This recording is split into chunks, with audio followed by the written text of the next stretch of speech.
Archana गावकडच्या recipe या चॅनलवर तुमचं स्वागत। आज मी तुम्हाला असा एक रस्सा दाखवणार आहे आणि एक पीठ असं वापरणार आहे। त्या रस्स्याला गावरान अशी चव आणि जास्तीत स्वाद येणार। तर त्यासाठी इथं मी कांदा असा फोडून घेतलेला आणि सुक्कं खोबरं घेतलेलं। तर सगळं साहित्य तुमच्या आवडीनुसार प्रमाणानुसार घ्यायचं। आता हे गॅसच्या शेगडीवर डायरेक्ट असं भाजून घ्यायचं, पापड भाजायच्या चाळणीवर किंवा किचनच्या सुरीला लावून भाजून घ्यायचं। इथं मी भाजलेले खोबरं असं कट करून घेतलेलं आणि कांदा व्यवस्थित भाजला गेलेला। यामध्ये लसूण टाकायचा, अद्रकीचा तुकडा आणि कोथिंबीर। आता हे मिक्सरला अगोदर सुक्कं नंतर गरजेनुसार पाणी टाकून बारीक असं याचं वाटण करून घ्यायचं। वाटण तयार झालेलं। आता पातेल्यात तेल, तर मी बाजरीचं पीठ घेतलेलं। तर सुरुवातीपासून गॅसची आच एकदम मंद ठेवायची। मंद आचेवर छान असं खमंग भाजून घ्यायचं।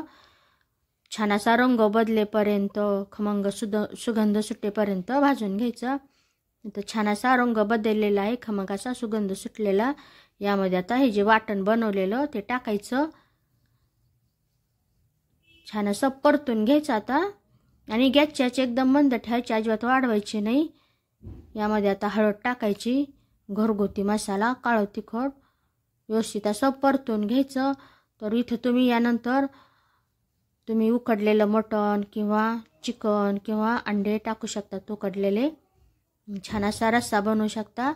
यामध्ये गावरान चवीचा रस्सा बनला जातो या वाटणामध्ये। हे पीठ वापरल्यानंतर बाजरीचं पीठ छान असं परतून घ्यायचं, थोडं थोडं पाणी टाकून व्यवस्थित परतून झालेलं। तर गरम पाणी टाकायचं रस्स्यासाठी गरजेनुसार।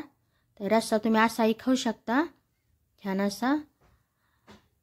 तर गॅसच्याच वाढवायची, आता उकळी द्यायची। या चवीनुसार मीठ, छान अशी खळखळ उकळी आलेली आहे। आता गॅसच्याची एकदम मंद ठेवायची, मंद आचेवर 5 मिनिटासाठी छान शिजवून घ्यायचं।